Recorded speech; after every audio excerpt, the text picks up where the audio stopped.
We're back on Capitol Hill tonight as we are inching closer to a government shutdown.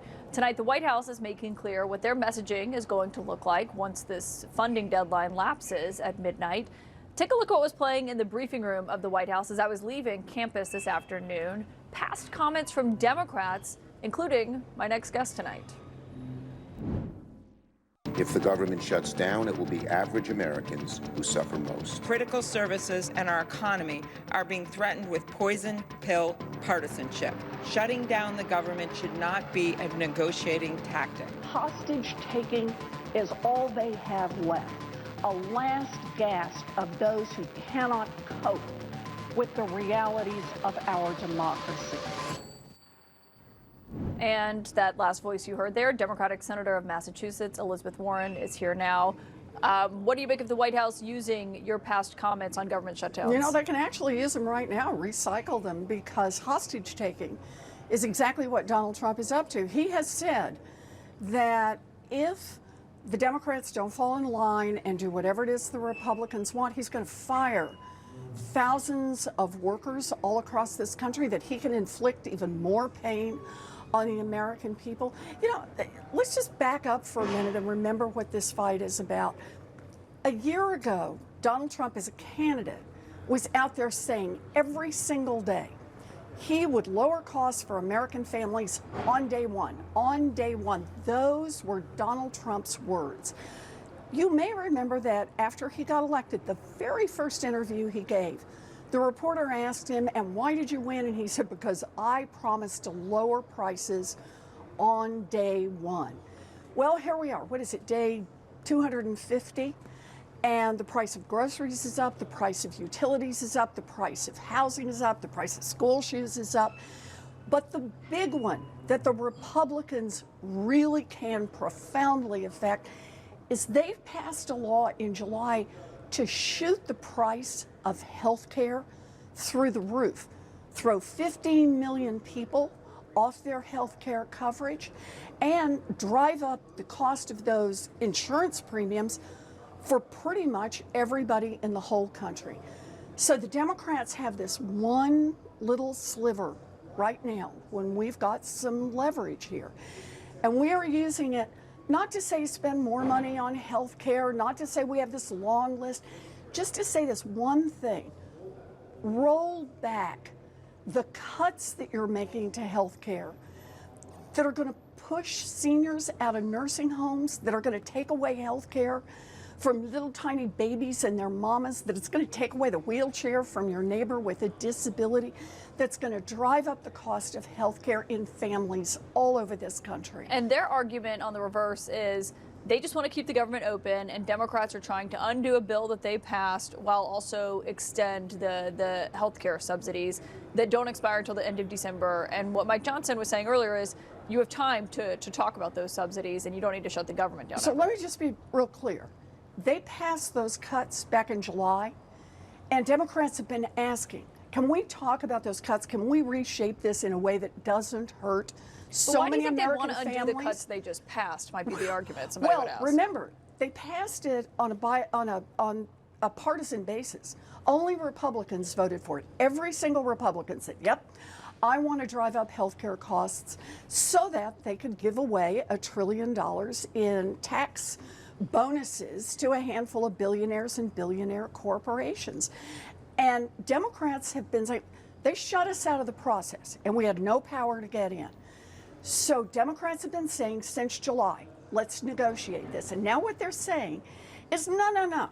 We want you to give up this little opportunity that you've got here, and maybe some point down the line we will talk about health care for the American people. You know, I just want to say, if fighting to reduce the cost of health care and avoid a coming catastrophe is not worth fighting for, then I don't know what is. So do you believe your colleagues, including Catherine Cortez Masto, who voted yes, that they're giving up their leverage? Look, I believe that the Democrats were sticking together, enough of us to say we have got to have those cuts rolled back. The American people simply cannot stand to see their insurance premiums doubled, They cannot stand to watch 15 million of their neighbors lose their health care coverage, and they cannot stand to watch rural hospitals close, to watch community health centers close, to watch some doctors' practices just say we can't do this anymore. And do you believe it's worth shutting the government down over that? What I believe is worth doing is getting in the fight to protect health care for the American people. Sometimes you just got to stop and fight, because what's on the line here is what Donald Trump promised a year ago, but he's gone in exactly the opposite direction. Instead, he's gone with tariffs that have driven up costs for people. He's done giveaways to billionaire corporations, but for American families, the price of just making it to the end of the month has gone up and up and up.